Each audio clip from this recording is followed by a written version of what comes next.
you been, man? Good. How's everything going? Good, man. Good. How's your training going?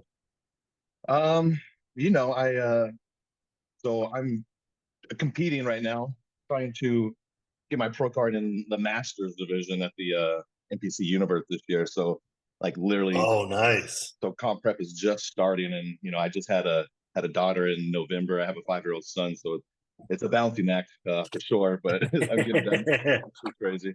Man, I'm like so shiny. I don't want to turn that off. I think I have myself like enhanced on here. Okay, that's okay. Awesome. Well, thank you so much for coming, man. You've actually been a pretty big influence on me, considering like you're the reason I actually started any of the FRC stuff at all. And from there, I really got connected with people that got me into like PRI, which I do a lot of now. And so you actually started a lot of that journey. So thanks. I heard you way back in the day on a podcast talking about, I think you were talking about functional range release and how you use it. So just for anyone who doesn't know, this is John. You are the head neuromuscular therapist, right, over at Westside. Yeah, And correct. just for anyone who's not really familiar with what it is, can you describe just what a neuromuscular therapist is, what they do? Yeah, I'll try to be as simple as possible. So I went to school first for exercise science, and then after exercise science, then I went to school for neuromuscular therapy. And neuromuscular therapy is essentially like it's a branch in Ohio that is essentially under like massage therapy. So instead of doing like clinical stuff of like massage, I did what is essentially neuromuscular therapy. And for anybody that wants to kind of have a better understanding of that, the textbooks that I used in school were essentially the Janet Travell and Simmons myofascial release, which was like trigger point stuff. So that was kind of the base introduction. What I'm sorry, what was the name? Janet Trammell? Yeah, Janet Travell and Simmons. She was actually the physician to JFK. Oh wow. So JFK, a lot of people don't know this, and I'll try not to bore too many people, but he had like severe back issues. And Yeah. if you look at like, the film of him, getting assassinated, right? The reason why his torso stays up because he was in a back brace. And that's why you kind of see his head bouncing around because he had a back brace. Well, the doctor that he saw was Janet Travell. He made her the physician to the president. She was the first female physician to the president under the JFK administration, and that's because post war he got blown up in some boat. I don't know a lot of the details, right? But when he was a senator, he had to have a cane and stuff like this, and his dad knew that he wouldn't be able to become president if he couldn't. If he appeared weak, let's say, even though it would be handicapped today. I don't want to like I want to try to be politically correct, right? But and so what ended up happening was he started working with her, and then she wrote 2 manuals, and those manuals are what I predominantly studied in school. And when I was in a clinic, those were the manuals that I utilized to treat. So that's kind of the nutshell of what neuromuscular therapy is from my perspective. And so you are one of the instructors for the functional range conditioning systems. You do the ISM model as well. You're also, I'm assuming you're also credentialed with the functional range release too, right? Correct. Is Yeah. that is that what you use a lot with the guys over at Westside? Yeah. So essentially, what happened is after I went to school for neuromuscular therapy and I got in the clinic, I didn't feel like I had the skill set to meet the current demands. And so, I had hooked up with Louie Simmons of Westside Barbell at that time through George Halbert. And that's when Lou was like, hey, you should do ART. So I went and did ART first, which is active release technique. So I did, upper, lower, complex protocols, spine, nerve entrapment, all that stuff. And then I still was having an issue like, hey, this isn't kind of, so I just continued to study. And then that's when I stumbled upon my first FRC, which was with Dr. Andreo Spina out in Right. Vegas. Okay. And so What once year I what took year F, was that? I'm sorry. I think it was like 15 or 16. I'd have to look on the cert. And so then when I took FRC, I was like, oh, okay, like this is more of like the mindset that I have.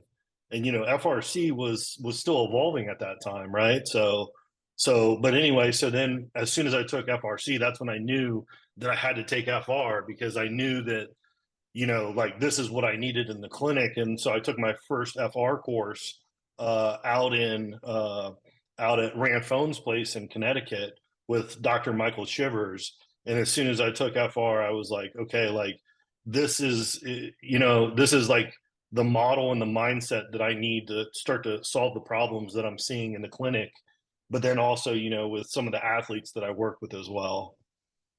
Now FRC has this new internal strength model that they've been using, and that's awesome. I took that, like I said, in 2022 in Pittsburgh. Uh, what I really want to focus on is applying that ISM model. Well, I guess first of all, it's okay if we kind of go in the weeds a little bit later. I don't mind getting pretty technical. There's going to be some people watching this that are in it as well, as far as the ISM model. But for people that aren't super familiar, maybe in your words, can you briefly explain what the ISM model would be, and then we can kind of dive into that? Yeah, so essentially what the internal strength model is, how I view it, right? It's a model, okay? And so let's kind of break down what a model is. Like anytime you have a problem, you need to have a model to kind of run that problem through to see what the options that you have to do to solve that problem, okay? And so, if you look at the majority of problems that individuals have, right, they're internal, not external. So they're internal constraints, right? Like I have a shoulder that has pain. I have a shoulder that doesn't get into this range of motion, right? Like I'm having a hard time, contracting my rear delts when I'm training. I'm having a hard time contracting my glutes when I'm training, stuff like this. These are all internal constraints, right? And so what the internal strength model does is it looks at those internal components, specifically joint, connective tissue, and muscle tissue. And those are the three biological stress responsive tissues, let's say with the joint being obviously joint workspace, that we're able to apply training to start to essentially expand, let's say, the capacity or different types of qualities that maybe you want from a joint so you can feel your glutes when you actually squat and et cetera. So the internal strength model is just simply, a model used to tell us how we should train joint, connective tissue, and muscle tissue. And I think it's really awesome, because kind of just puts a whole different framework on training that it's pretty refreshing. And I think any trainer, anyone in the industry would really benefit from taking that course and learning the principles of it. I think it's really awesome for obviously sports specific stuff. I mean, that's kind of its wheelhouse, right? Because when you're doing the internal strength model, it's all about trying to elicit like very specific adaptions to get better at whatever that external display is that you do, whether it's your sport or if it's powerlifting.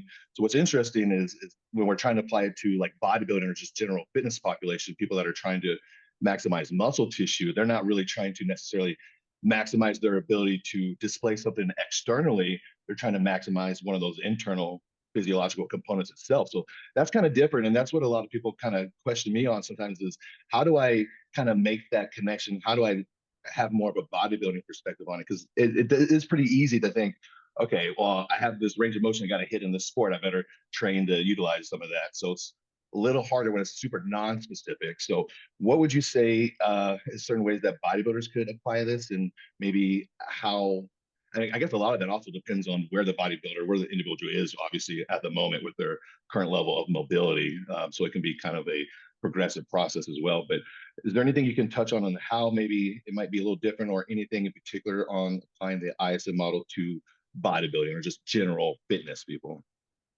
Yeah, it's a great question. So let's kind of start with like the sport of bodybuilding and like what the sport of bodybuilding is, right? The sport of bodybuilding, what you're doing is you're trying to obviously scale up muscle tissue, right? So realistically, like, that's the reason why like the bench press numbers don't matter, right? It's how you look, it's your appearance, your aesthetics, stuff like that, right? And there's poses that you're trying to train for so that you look aesthetic in those poses. And when I mean aesthetic, I obviously mean, you want, your muscles to essentially have some sort of symmetry to them. You don't want one muscle to be overpowering another muscle, et cetera, right? So realistically, when we look at bodybuilding through the internal strength model, what we'll see is we're really only training muscle tissue is really what's happening, right? And so what happens is, you know, when you do exercises that only elicit, you know, primary adaptations in muscle tissue, the joint isn't going to come along for the ride, right? So, you know, an easy way to conceptually understand this, right, for anybody that's like watching or listening is, you know, write down all the volume of training that you're doing for just one training workout, right? And it could be whatever split that you want, right? Let's keep it simple and let's say it's, you know, back and biceps, okay? When you're doing back and biceps, when you go through that, right, see how much training volume is in there for the actual joint that is the shoulder joint or the elbow joint or the scapulothoracic joint or the spine, right? And you're going to see that there's almost no volume of training there, right? There's nothing there that's going to improve the functionality of that joint. There's exercises there that require you to organize multiple joints together to train that tissue, but that exercise is not actually developing any of the prerequisites of what a functioning joint is. And so what happens is as bodybuilders continue to do, you know, let's say muscle building only training, the joints start to distort to be really good at that training. So let's use an exact example. Okay, let's use essentially like a bench press, right? Because everybody bench presses. So when we think about a bench press, you know, there's prerequisites for the bench press, right? And when we look at just from a joint perspective, you know, we would want you to have a functioning shoulder joint, functioning elbow joint, functioning wrist joint, et cetera, right? Well, what happens is as the bodybuilder gets better at doing the bench press and training, let's say their pecs and their triceps and all that stuff, their joint is not getting better. Okay. And this is hard for them to understand, right? So what essentially happens is, you know, the training adaptation from muscular perspective goes up, but the joint function actually decreases. And so what then starts to happen is it's like, well, I can't really feel this anymore, so now I'm going to modify this and modify that. When realistically what's happening is, you know, the joint isn't getting trained, but the joint is essential to what the bodybuilder does, regardless if that's very well accepted right now or not, right? And so So can I ask you this real quick? So you probably see the same thing as I do. So with bodybuilders, it's just their joints. I mean, their joints are just fucked usually. Is that something that you see? Bodybuilders pretty much, they're not going to have as much of the muscular issues, not going to have a ton of tears and stuff like that. It's pretty much going to be a joint issue. yeah, a lot of joint issues, a lot of abnormal connective tissue architecture issues within the joint. And you know, obviously nutrition's on point, hydration's generally on point. So like the actual muscle tissue itself, you know, is high functioning, let's say. It's the connective tissue that's abnormal and the joint function that's dysfunctional. And the And those powerlifters two, and the powerlifters you work with, they tend to have better connective tissue just from their training style. so I really only have a lot of experience working with powerlifters that run the Westside system. And in the Westside system, uh, we've essentially added in joint specific training. So the joint issues aren't nearly as bad, but prior to doing that, they would be bad as well. So the difference, and this may be important for individuals to know, right? Like in bodybuilding, you know, you're essentially scaling up the muscle tissue. In powerlifting, you're scaling up the nervous system because powerlifting is obviously an absolute strength sport. So the nervous system has to be able to compress itself to be able to output, you know, however much force needed to overcome something. Bodybuilding is not doing that because, you know, and that's the reason why you don't see, you know, powerlifters really have that much muscle tissue issue, let's say, because there's not enough time under tension for them to like elicit the adaptation at the muscle level. That's why, like, you know, you look at high level powerlifters like a Chuck Vogelpool or George Halbert, like these are guys that, you know, I personally know. So I'm trying to talk with like actual, you know, evidence that I've seen, right? These guys, you know, even though they're muscularly developed, their nervous system is a lot more scaled up.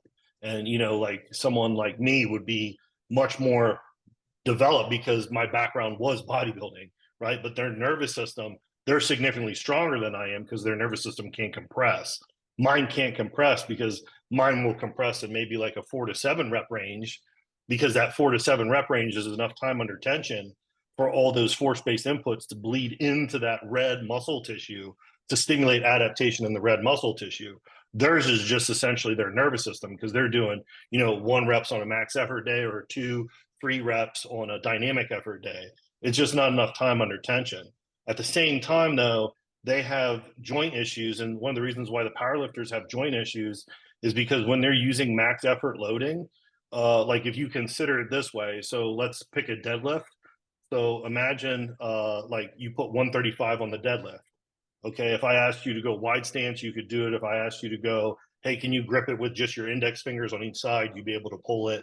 If I asked you to go narrow stance, single leg, you'd be able to pull it, right?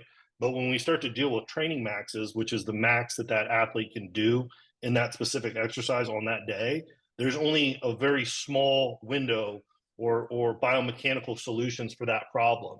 And that's the trap that powerlifters fall into, is when they go to pull their training max, they're using such little joint range of motion that their joint range of motion really shrinks down after like a 3-4 week wave. Whereby what you would see in a power lifter is the joint range of motion, as their max effort training lifts go up, the joint range of motion goes down. And that's what puts them at a huge disadvantage to get injured, because that's where you're going to see like severe overload in very certain tissues. A bodybuilder is not going to have that as much, if that makes sense. Yeah, you're kind of referring to like orientation strategies, right? Instead of having that relative motion and keeping, the stack the best we can, just having your pelvis dump to get you in position, having less space to work with. So you have to have compensations from the connective tissue and the other structures, usually the back, right? Every powerlifter's in their back, right? A little bit. Yeah, for sure. Yeah. So you were talking about ISM for bodybuilding. Obviously, they need it for their joint integrity, because no bodybuilder is spending any time doing direct capsular work like at all, and that's kind of low hanging fruit. That's the thing too. A lot of bodybuilders don't realize, I think, is that it's like anything. Like once you get to a certain level of like whatever you need, the maintenance is not that hard really. And for bodybuilding, we're not needing some crazy huge range of motion. We don't need to look like Hunter and be able to fucking turn ourselves inside out for what we're doing. And we're also in a controlled environment. So it's like our needs for mobility are actually like a little lower than someone obviously who's doing like a sport where they have external forces hitting them and stuff. So I just what I'm trying to do is kind of be like a shittier version of you and kind of bring mobility to the bigger guys, to the bodybuilding community, and make them see that it's not like all this frou-frou static holding stuff. Like if they knew like about the ISM model, I think they'd be much more willing to use some of that to improve their mobility. Yeah, for sure. Yeah, I think I know how like I conceptually think about it is, I kind of moved away from the nomenclature of mobility. And the reason why, like, I'm not against it, right? But I feel like mobility kind of, if you're talking with a specific population, I work with a lot of like NFL linemen, right? And as soon as you start to talk about like mobility work, right, it kind of like lowers down compared to like, let's say like max effort work or like repeated efforts in bodybuilding, right? Like, and I think my background in the conjugate sequencing system, like like I feel like it has to be joint specific training, right? So I look at mobility, if we look at strength as an emergent behavior of the nervous system, which is what it is. So let me kind of unpack that. So absolute strength is a behavior of the nervous system. Okay, and maximal strength, let's just talk about maximal strength. Okay, so if we look about maximal strength, and let's try to relate this to like listeners, right? So maximal strength is the maximal amount of load that you can lift one time, right? Does that make sense? Okay, so that's your maximal strength. So pick an exercise, we'll stick with the deadlift. However much you can deadlift, right, that's your maximal strength. Okay, and maximal strength is a behavior of the nervous system. Okay, so it's a CNS based thing. When you delve into the science and practice of strength training by Zatsky-Horsky, you'll see that it's truly a behavior of the nervous system. So what is the nervous system doing? The nervous system is taking all of the joints involved in the deadlift, and it's figuring out how to organize them to be able to output the mechanical motion of that. You with me, right? So So that's essentially like a CNS behavior, right? So when we start to look at, and so when we start to look at like, well, how would we make a power lifter better, right? How would we would make a power lifter better is we would maybe provide them with better joints to organize themselves with, because if you have better joints, you're going to get a better output of behavior, right? That's how that works, right? And so now that we kind of see maximal strength as essentially the nervous system self-organizing its component parts to output a deadlift, that's also what mobility is. Mobility is like, can you move into this range and move out of this range? And that's an emergent behavior as well, right? It's a little bit of a different context, but what happens is, in training, and I think the bodybuilding population would really understand this, right? Like we want to train the joint. We don't care about mobility because our mobility training is the exercise under load. Like that's where we are trying to essentially train all of that tissue, right? So when we look at joint specific training, right, we can see that joint specific training is going to give us better joints, which gives us the better potential to have better mobility, right? And so I feel like, when we talk about mobility, it's kind of like maybe skipping a step where it's like mobility is what you do when you actually have the prerequisites to be mobile, right? But a lot of bodybuilders, unfortunately, aren't going to have that because, once again, if we go back to like the training and you look at the training volume and you're like, well, what are you doing to at least sustain the amount of joint workspace that you have? And what joint workspace is, sorry to use that word, like let's simplify this even more, right? What a joint is simply the space where two bones articulate but don't touch. So if you think about a shoulder, it's where your shoulder blade, right, your scapula and your arm bone or your humerus articulate, but they don't touch, right? And so that joint space is a trainable thing, meaning that, if you assess how much one bone can move relative to another, and we do that with like degrees of freedom, right? Like you have 10 degrees of freedom, you'll notice that if you start to train like that actual range of motion, that 10 can start to expand to 15. Okay, that's joint specific training. So that in of itself shows us that joints are these trainable biological elements that once we start to optimize those elements and we have healthy functioning joints, anything that we do, any exercise we select with that joint is going to go better, right? Like if it, like, for people trying to conceptually understand this, because I know, internal training is at the internal level. A lot of people don't think about it. Like in bodybuilding, we really think about like, well, what's the muscle tissue, right? But the muscle tissue has to articulate to a joint, and that joint has to be able to move through degrees of freedom. And if that joint can't move through degrees of freedom, you can't train that tissue within the restricted joint ranges of motion. So you are biologically constrained by the joint from being able to pack on more muscle tissue in that area. And that's usually one of the go-tos I tell bodybuilders when I'm trying to get them to do mobility. I'm like, look, you're leaving gains on the table, your delts. Think about how much more lines of tension you can get from your shoulders if you're not stuck in just one or two like movement patterns, if you have a lot more options available. So that is a big one that I think is a good way to get bodybuilders to be interested in mobility training a little bit for sure. Mm-hmm. Yeah, definitely. Yeah, and so conceptually, like how I kind of think about it, right, in regards to the ISM for bodybuilding, it's kind of like, let me give an example of Westside Barbell. And I think like how training evolves is very important for people to understand, right? Like if you think about what you did when you first went to the gym and what you're doing now, there's a lot of differences. Like training evolves, right? As we learn more, and the training should evolve and it should get better and it should become, let's say, more optimal. And we're gonna have to remove certain volume of training that we maybe don't need, right? But if you think about it, right, in regards to the volume of training, right, like there should be some volume of training for the joint space.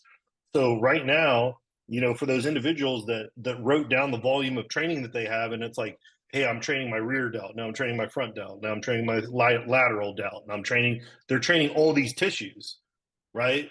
And you can, but then you're like, but what about the joints?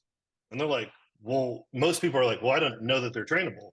You're like, yeah, you should train them while you're also training that. And if they would just add that component in, right? We work with a lot of different sports franchises. And so like that's where it's like the connective tissue architecture and the connective tissue behavior, how that connective tissue stretch stiffens, the reactivity of that connective tissue, the behavior of that entire work. Like that's more for other dynamic sports, like you said. Bodybuilding is not like that, right? So if you look at how the Westside system evolved, at first what they did was they started with max effort training. So they would do max effort where they would essentially take a training max, which once again is the most amount of weight that they could do on that day. But then what ended up happening was they started to get slower, right? Because when you move maximal weight, it moves slow, it doesn't move fast, right? So think about like the last repetition where you're failing and you're on that seventh repetition on the bench and someone's spotting you. Think about how slow that's moving, right? So as you move slow, the CNS, the nervous system, starts to be able to output force slower. That's why you have to add in the dynamic effort training, so that then the dynamic effort training teaches that nervous system how to output faster, right? And then you don't hit that speed barrier, right? Because a lot of lifters, what they don't understand is when they kind of hit that mini max or they hit that sticking point, that if they hit it with a faster velocity, they would go through it. Okay. So that's how, like, that's why, but you can see, to get back on topic, Westside went, oh, well, we should add the max effort in parallel with the dynamic effort. Okay. If you look at bodybuilding, really the only thing that most bodybuilding trainings do when you look at it is they run like cardio training in parallel with resistance training for muscle tissue, right? So like there's a lot of ecologies that aren't getting trained, meaning joint, right? And so I think while it's a conceptual change, which is going to be hard for people to make, I think actually installing that type of training, it's actually very natural, right? Whereby when you do install it, like probably how you felt, and I won't speak for you. You can speak to it yourself, but you probably felt when you added in this training, hey, it makes sense, and then you figure out how to sequence it so that the joint training builds off of your resistance training and vice versa, right? It's not like we're adding we're asking people to do something that makes zero sense. It's not like we're asking you to like go out and, hey, like start to hit baseballs, and like baseball players have good obliques, right? Like it's nothing crazy like that. It's like, listen, this directly is going to enhance your training, but then it's also going to really enhance your posing and your ability to get into those, right? So I'll kind of, if you want to speak to like how you integrated it, Yeah. because I mean, it's kind of natural for my training and the individuals I work with. Yeah, and like I said, it definitely depends on where your current level is. Like, you obviously do like an FRA or somebody and see like, okay, well, we might have to really limit external training for a short while we get these internal markers up. But like for me personally, I kind of had to do a little bit more of the connective tissue, joint space cultivation in the beginning. And now I'm to the point where I kind of run some of it. I run it parallel, maybe about like about 16 weeks, kind of just really focus on hypertrophy, 16 to 24 weeks. And then I like to take about 8 weeks where I'm doing a lot more of the ISM stuff. I'm always running some of it parallel, especially the joint work. But now I'm doing a lot more of it and kind of backing off the external volume and focus on maximal strength. And that's actually allowing me to recover a lot more, even though I'm focusing on maximal strength because that external volume is so low and I'm paying all this attention to all the other, like I said, the joints and the connective tissue. So that's been really working for me, been helping me feel really good. And like I said, the thing about it, which is so cool, is you can just be so specific with the ISM model. It's like, I don't think people understand. Like if you have, say you have a hinge point in your back, right, and you're trying to get rid of it, like just going into global flexion, trying to get that spot to go isn't going to work. If you follow the ISM model, you can literally get that one specific joint to go into flexion if you know what you're doing. So I think it's a great tool to have in your toolbox. And I also think it's kind of like a fit all. Like there's other systems that I use that have really good benefits. But at the end of the day, it's like you can pretty much apply the FRC methodology to pretty much any situation and it'll get you where you want to be, which I really love as well. Um, let's talk a little bit about what bodybuilders have you worked with as far as helping them, whether programming or just helping them like with their neuromuscular therapy. And you mentioned that you've seen it improve their posing. Can you delve into that just a little bit? Yeah, so I'll kind of So like I'm 38 now, so I was a lot more active in bodybuilding in my 20s, and I've kind of moved. I don't want to say I've moved away because obviously I've made a lot of really good friends in the bodybuilding community, but now my focus is more in high performance, specifically like in the NFL and in the NHL, applying the model. But when I learned so much in regards to the ISM working with bodybuilders, some of the bodybuilders that, so I competed till I was 28, and then I stopped competing. That's really when I started to focus, I guess, more on this, because I was kind of, like I said, like there was a long time in the clinic, where people would come to me, and I wasn't like, I didn't have, an actual model where it's like what I that I could like assess them and figure out what they needed, right? That wasn't until essentially the ISM, where it's like I'm comfortable really working with anybody because I can use the ISM to figure out where it is that person needs to be. So prior to that, in my 20s, I worked with Justin Compton. So Justin Oh, I Compton and found I you. became Yeah, okay. Yeah. that's So what turned me on to you was your work you do with Compton. He credited you tremendously, and I was like, Compton's fucking looks amazing, and he made huge improvements when he said he worked with you, and his presentation was so much better. yeah, so Justin Compton, he's one of my really good friends still to this day. He's a great dude. I'm in Columbus, Ohio. At the time when I met him, he was in Lexington, Kentucky. And believe it or not, we actually competed in the Mr. Cincinnati. And so he knew me from that show. I got beat by a dude named RD Caldwell. And But anyway, long story short, so he kind of reached out, and like I said, man, I was just taking any continuing education I could to figure out what I needed to know to be, competent and comfortable in the clinic. And so I went down to Lexington, Kentucky to take a continuing education course. I can't remember what it was on, honestly, which probably doesn't say much about the course, but when I was down there, Justin had reached out and we had been talking through text, and I was like, hey man, I'm going to be in Lexington, so if you wanted to meet up. So that was the first time, I met him. I met Matt Jansen, and then I think it was like Ford's Fitness Factory or something. We met up there. It was crazy. It was like there was like snow in Lexington, so everything was Lexington, Kentucky. It was like all shut down. So got to know Justin really well. Started to work with him on a regular basis, which is which was really, and that's why I credit, like I bet Justin learned from me, but I probably learned equally, if not more than Justin. He's a very intelligent individual, not just in bodybuilding, but just generally speaking. So the feedback that he gave me was super good feedback to allow me to learn and get better at what I was doing, right? And so I learned from him, in my early 20s when I was in school for neuromuscular therapy. I was fortunate enough that a bodybuilder named Jack Olders referred me to John Meadows. This was right after Meadows had his surgery. So this was like, he was not in doing well physically. Yeah, Like I remember squatting, he'd have 135, and yeah. I'd have to hold his power belt, and he's just like shaky, right? And The I met colon up with him. surgery for people, Yeah, right? The colon surgery, right? Yeah. yeah, well, it was a colon surgery, and then he blew out a couple meshes. They put mesh in for his abdominals, and so this was actually after that. And so I was fortunate enough, that I met him up at Cup of Joe at Easton. I'll never forget, because I had been reaching out to him, just hoping like, hey, I need to learn more.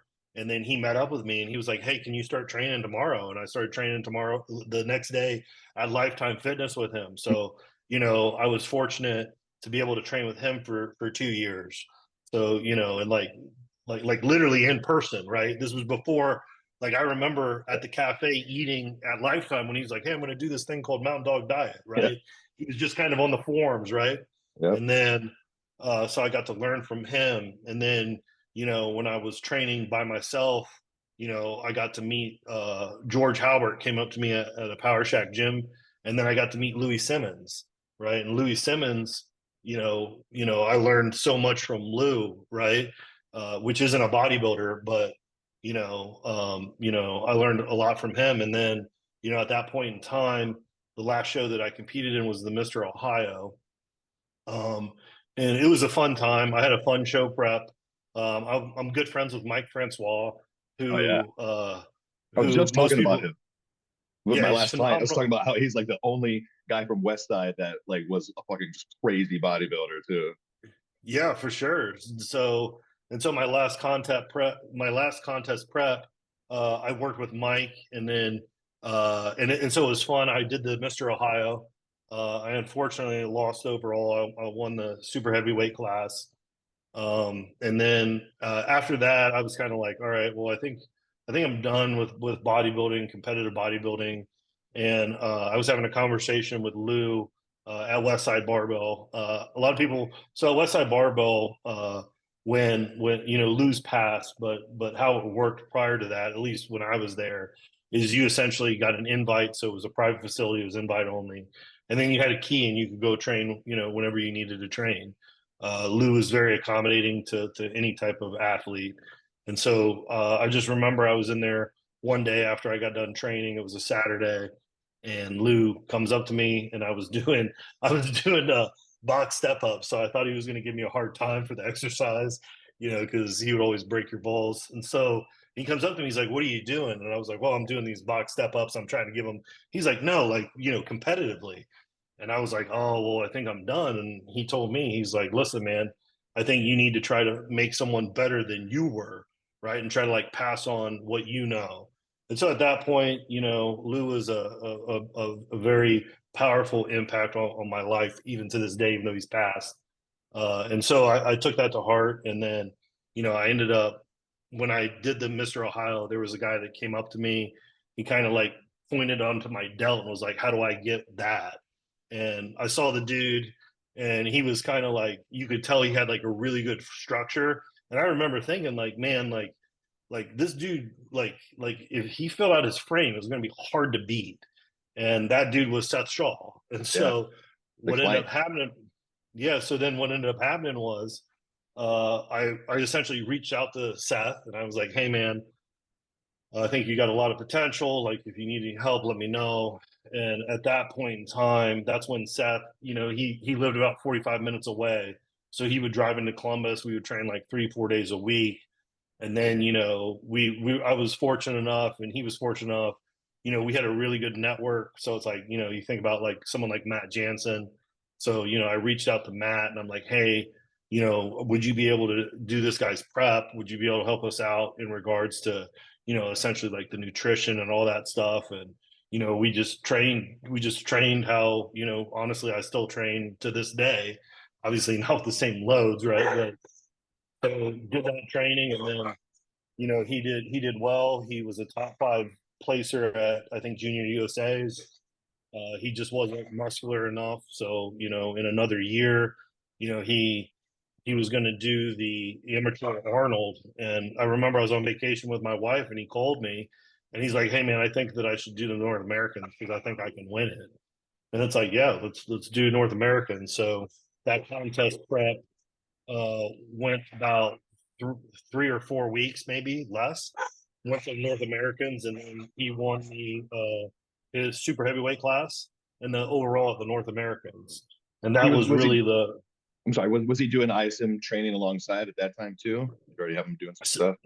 yeah. So the ISM wasn't technically, like, it wasn't there yet. Let's say, right? Like, we were using components of the ISM now, Yeah, right? But like the ISM wasn't technically like a course that we teach and certify people in, right? yeah.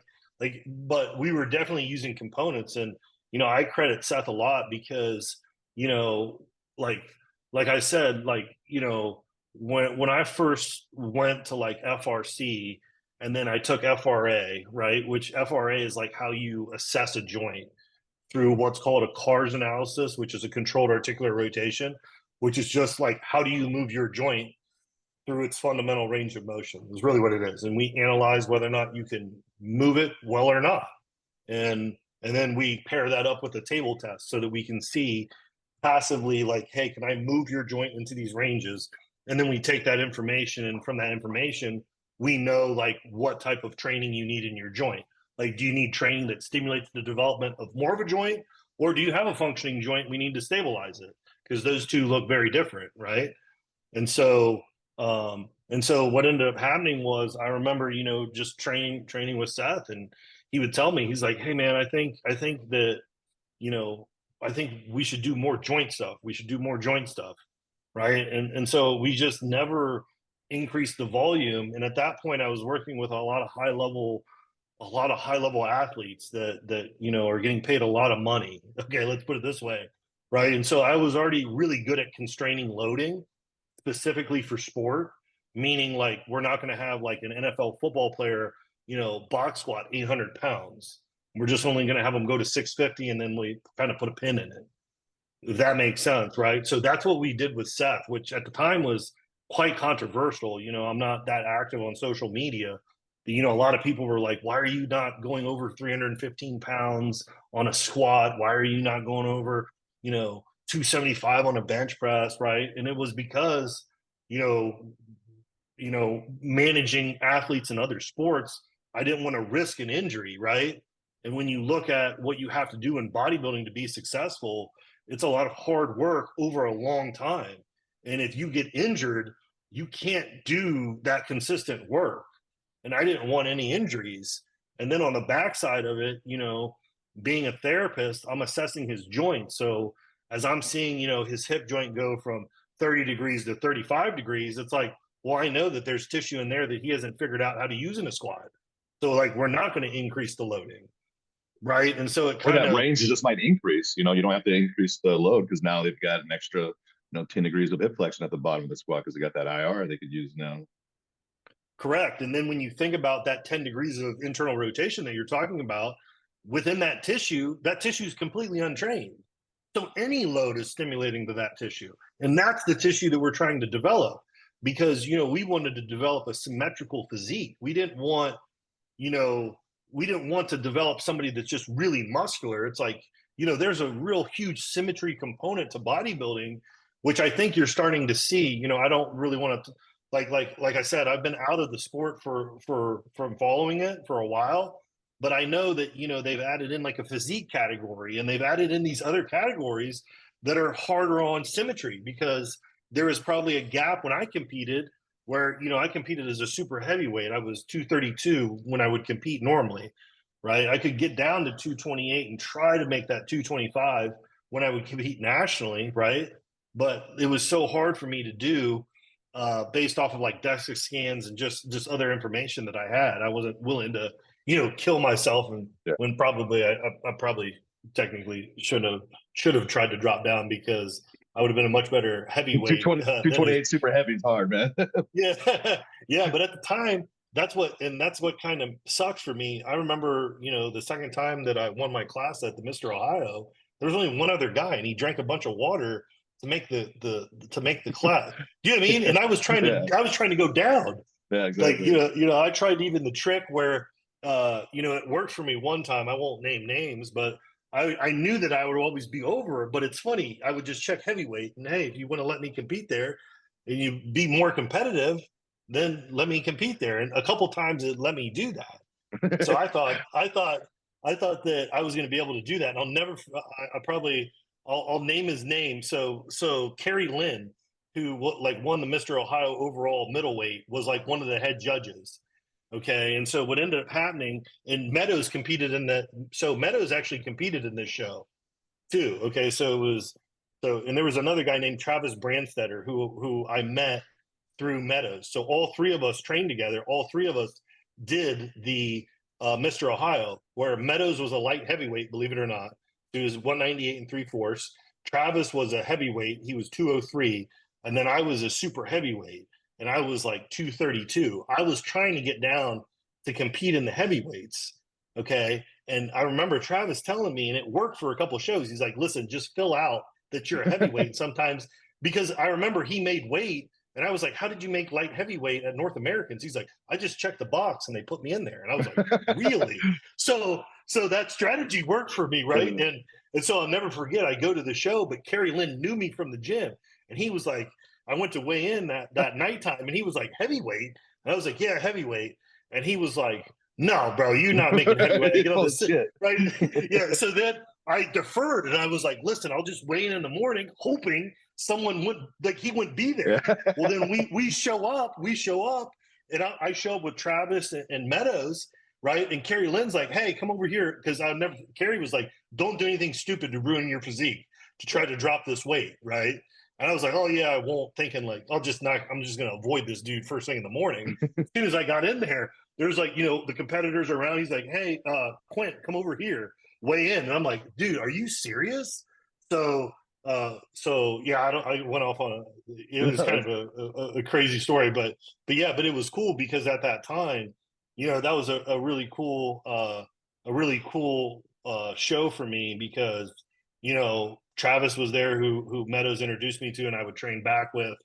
And then, Meadows was there. So it was really cool. And Meadows won his class. Travis won his class. I won my class. And then Travis won the overall. So Yeah. it was, Meadows it was was cool. skinless at 198. I'm sure he was totally skinless there. Yeah, for sure, man. Yeah, he was. Yeah, and at that time, like his physique, man, like it really improved because at that time, like his abdominals were really like washed out. Like he was, like his body had been through a lot, like a lot. So for him to be up there, and then which is kind of crazy, he just continued to get better until he was able to turn pro. One last thing, and then I want to get on this. It does break my heart that when he competed at the Arnold, he got last that year because he looked fucking Oh, so shredded. yeah. He did not deserve last in his hometown. Okay. Yeah, for sure. I agree. But at the same time, like he would even say this, he did have an ugly physique. I know. Like, Did you see the like, guys, the two guys that were in front for of him? sure. They For were sure. Yeah. they No, had no, not no. one line on them. Yeah, for sure. I mean, and that's why I reached out to him, right? Because I kept getting beat. I would win my class and then I would lose the overall. And they're like, you're just not hard enough. You're not dry enough, right? And I was young. And so I'm like, dude, like I'm doing fucking everything I can do. I'm fucking killing myself, right? And that's when Chris Dotson, who was a high level bodybuilder, Francois, like they were all like, hey, you should reach out to John Meadows because this dude gets in crazy shape. And so the first time that I did collegiate nationals, we trained together. He did my nutrition for collegiate nationals. I got fifth. Then at that time, there was a guy named Shelby Starnes who lived in Detroit, and Shelby would come down on the weekends, and we would train. All of us would train legs together, and that's when Meadows was like, "Listen, like we'll still train together, but I want Shelby to do your diet." So then Shelby did my diet because once I did collegiate nationals, I got fifth. I kind of, every time, I don't want to sound like I was really ignorant, but I was. The first time I ever competed in a show was the Mr. Ohio. I got sixth, and I didn't know people were using food scales. Like I remember dudes talking backstage. I was like, "Oh, you're like measuring your food out?" Like this was before, like I wasn't on a form or anything. Yeah. This is just some dude Flying. at the gym. Mike Davies was like, "Hey, you should do a bodybuilding show," and I was like, "Okay." Right. So like I did, like, I'm just, and so I figured out, oh, you got to use this food scale, and then I came back, and then I won that novice class at the Mike Francois, and when I won that class, that's when I was like, oh, okay, well, like I need to be a little bit more specific with this, and then when I did collegiate nationals and I got fifth, even though I got beat, it was a really good learning experience because then I was like, oh, well, like I think I can win this show, and then that's when Meadows came in and really helped me, like with that type of training, and then Shelby helped me out even more with the diet, and then unfortunately I lost the overall to I can't remember his name, Jonathan Izari. Well, I think he's somewhere down in Texas. So I got second to him, but like that kind of really showed me. And then at that point, that's when I was kind of like I was still doing bodybuilding training and stuff, and like I obviously still continued to compete and do well, but I was more interested in the more of like trying to like get maximize my potential as a neuromuscular therapist more so than a bodybuilder. So with the ISM model, I'm going to bring us back there real quick. So let's dive into a couple of the weeds just for a second. So we're talking about maximizing hypertrophy, maximizing the red tissue, right? So we can kind of go into the inputs a little bit, right? So we have 7 inputs. You know, we talked about with joints as one of them, connective tissue is the other focus, and then the muscle tissue is those are the 3 kind of physiological things we're trying to really have an impact on. So we talked about kind of input 1 by the space cultivation, the joints. You know, we need some direct joint work. You mentioned how connective tissue not a huge focus for bodybuilders. That would kind of be input 2 and 3. How would you see like a bodybuilder using that in their training cycle in their program? Yeah. Okay. So I do think if you understand how to train connective tissue, you have a distinct advantage in bodybuilding I do too. because, right, if you actually look at how tissue grows, like you first have to make architectural change within the connective tissue before you can start to pack more red stuff in. Okay, so I think, this is like a crazy statement, but, I was telling a couple of my buddies who are in the NFL, strength coaches in the NFL, and I go, I think like 20 years from now, when we start to talk about athletic development in youth athletes and specifically in like NFL populations, we're going to be focusing more on building connective tissue than we are in muscle tissue because connective tissue is really what's needed in sport to be able to dynamically move, change directive, reactive strength, all that stuff. If you look at all the injuries in the NFL or NHL or Major League, they're all connective tissue and joint injuries, right? But in order for bodybuilding, it's really important. And, you can see some individuals that kind of acknowledge that, right? So those individuals that acknowledged it, and you can correct me if I'm wrong or add more people, is going to be like Perillo, right, with like this stretching, right? He's from down here in Cincinnati. And then the Dante Trudell with the DC Extreme stretching. yeah, extreme stretching, and then you have like Hani with like FST, right?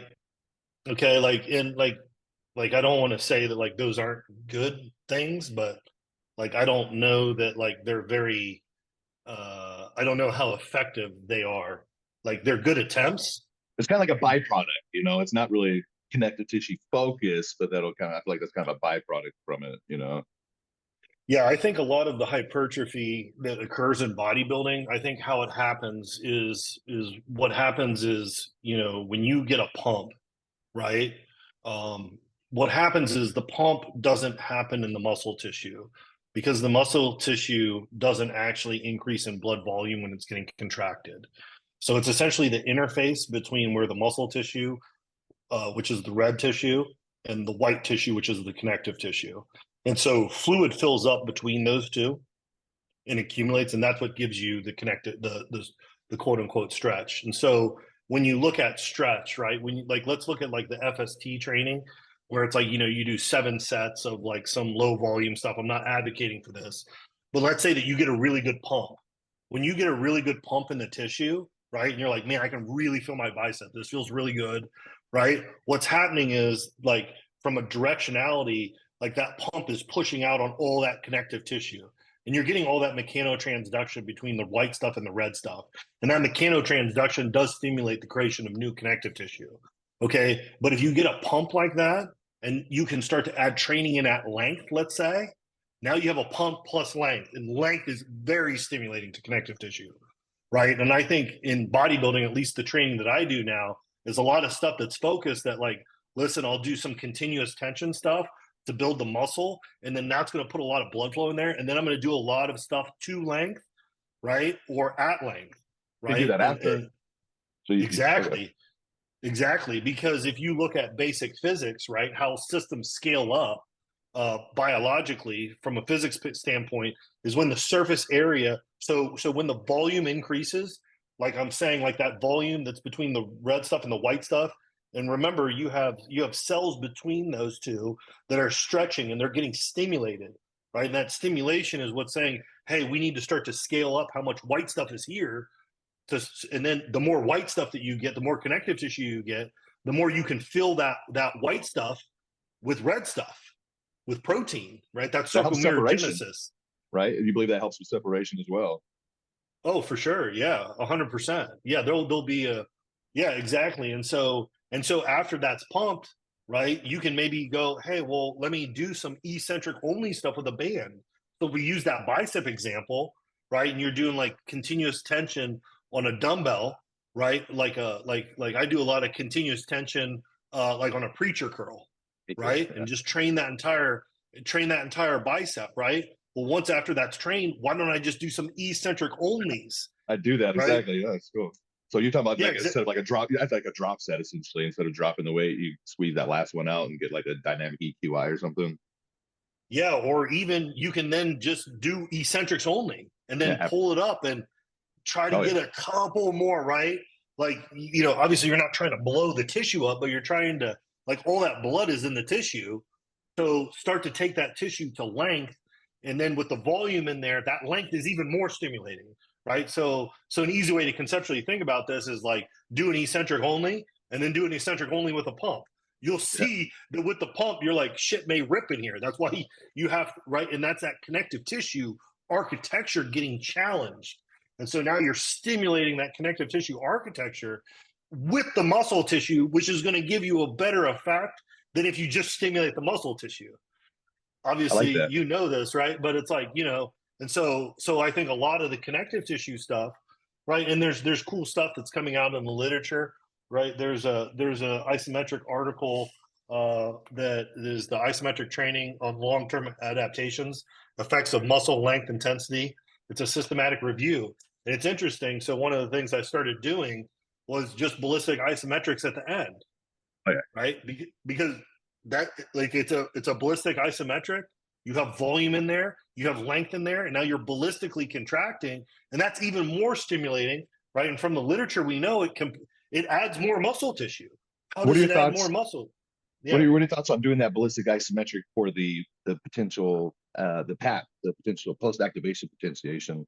Because I kind of usually do that before because I feel like that helps me with that PAP. Is that a benefit that you try to utilize from ISM? I guess for your powerlifters you would, right? yeah. For sure. There's a post-active. Yeah. To try to potentiate the CNS. In regards to what I was saying, it was more for the connective tissue, right? And does that make sense? Because you're trying to the muscle essentially has all that blood volume in there or volume in there that feels like the pump. Then you're at length, and then you're just going to ballistically isometric at length. Well, think about it. You're doing an isometric, so it's ballistic, but there's no joint shearing, there's no tissue glide. Can you You're just explain to someone what ballistic isometric is? Because I don't think a lot of people might not know that concept. Yeah, so Just real fast. there's three forms of muscle contraction. Concentric in a bicep curl would be like you're doing the curl. Eccentric would be the curl is lowering. Ballistic iso would be like if I'm at length here, right? I'm gonna essentially like contract hard, but it's not gonna move, right? So it's like locked in this position. I'm just squeezing and getting that connective tissue to stress stiffen, relax, Yeah, stress so like stiffen, turn on and relax. off, turn on and off Yeah, real fast. you're just using that nervous system. Stress, stiffen, relax. Stress, stiffen, relax.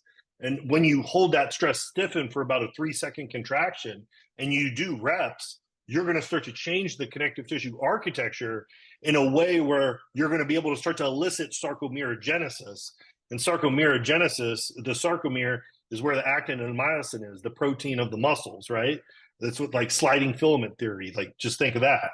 Well, what happens is when you start to alter the connective tissue architecture, you're able to start to now and you create new architecture and more architecture. That architecture now gets packed with red muscle tissue. Good way to think of it. I haven't really thought of it with that exact framework. And so then we have the next two inputs are like slow twitch not to failure and fast twitch not to failure, right? How are those really applicable in your mind for bodybuilding? Yeah, so when we look at like the muscle stuff, yeah, so to review, input one is going to be training essentially the joint space. Input two is going to be the connective tissue architecture. Input three is going to be like the behavior of that connective tissue to bear load. And then the other inputs are just going to be muscle. And so muscle exercise physiology has identified that you have slow twitch muscle fibers and you have fast twitch muscle fibers. And obviously there's a delineation between the two. So how you train the two should be different, right? And what you train the two for also is going to be different, right? So, you could train the slow twitch muscle fibers to hypertrophy, or you could train the fast twitch muscles to hypertrophy. So both of those are obviously conducive to bodybuilding, right? Because in bodybuilding, you're trying to hypertrophy tissue, and some tissue is going to be, like if you look at the calf, if you look at the soleus is going to be like when they do a composite of the tissue, they're going to see that, hey, it's a lot of slow twitch muscle fibers. The erector spinae in your back, a lot of that is, the back straps on either side of the spine. A lot of that is going to be slow twitch muscle fibers. So how you would train that tissue to hypertrophy is a little bit different than how you would train, let's say your hamstrings, which are going to be predominantly fast twitch, right? And so what the ISM allows you to do is it allows you to figure out, like, what has evolution selected that tissue to be, right? And if evolution has selected the soleus is has a lot of slow twitch muscle fibers, now it enables you to kind of meet the soleus where it's at, and then run an input or a training exercise where you're training that slow twitch muscle fibers, essentially to energetic failure. And when you train to energetic failure, right, that's kind of what, Dr. Zatsiorsky discusses in the energetic theory of muscular hypertrophy, that when you train that muscle to energetic failure, what it does is it stimulates a response where that tissue needs to scale up, because if you think about it from a nervous system standpoint, the nervous system is still trying to contract this, and there's not enough red stuff to do it. So the nervous system is saying, you got to give me more red stuff if I'm going to survive in this environment from a very evolutionary perspective. And so that's kind of the last two are, just understanding that exercise science has said there's a difference between slow twitch and a fast twitch. And so the ISM says, yeah, we understand that difference. And here's how you would train it differently from fast to slow. When I asked you back in Pittsburgh a couple of years ago, I had asked you this kind of similar question, like how would we really specify ISM for bodybuilding? And that was one of the things you said. And other than, the late Dr. Squat, Frederick Hatfield, he was really the only other person I really heard talking about spending much time focused on this slow twitch fiber training, because I think most of the time people will tell you like the size isn't nearly as big as the fast twitch, but there's definitely some value into doing that, I believe, for sure. Um, Thanks. I definitely would love at some point to talk a little bit more about Louie. I don't know. There's always some great Louie stories. And then I also would like to meet up again and maybe talk about just the FRC system as a whole and some of the nuances of it, because FRC is pretty popular now, at least the basic FRC. I mean, that's one of the main things I see people in my industry doing. And, I see some people, the crazy thing about it is you can be so nuanced with it and get every little detail. And then some people aren't really nuanced at all about it, and they might not be squeezing everything they can out of the system. So I think next time we can link up. That'd be some cool stuff to cover. Really appreciate it, man. I have that exact same poster of Arnold behind me too. I have that at my place. And over here, we love Westside. Over here we got the ATP. We have like the Westside slogans everywhere. The Pitbull. So it's been really cool. I appreciate you taking the time for me, man. Yeah, definitely, man. I appreciate it. Awesome. So you're out there in Columbus. Are you you're not, so you said you're not really involved in the bodybuilding like community at all anymore, huh? I mean, I still work with some guys but not like I was. Like, for instance, like the Arnold was in town. Yeah, I was going to ask Like you the about the Arnold's Arnold. right, and it's like I was out of town working, so it's Oh, you like, didn't watch? So you didn't watch it at all? no. So that's why Yeah. it's like, I'm kind of like I'm out of the loop with like a lot of that stuff. I That's mean, cool. obviously I'm still a fan. It's just it's like, like my knowledge base is like Yeah. 90s and 2000s, right? Like it's not like current time as much per se. One thing I would say is if I would love it if you were able to like, put yourself out there. Like you said, you're not really on social media much. I know it's not your thing, but that's what got me really into it. And I think someone like you, your credentials, you could really get a lot of the meatheads to kind of come on board a little bit. So Yeah, definitely.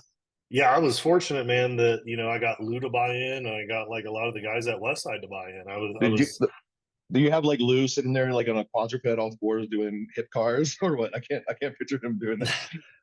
no, no, but I mean, like they're like, no, but like I'll tell you what, man, Lou was a very, like I know, it's weird, right? Like in being friends with Lou and then like working with Lou, and then like seeing like we worked with a lot of athletes, right? Like Lou and myself together with like other people, right?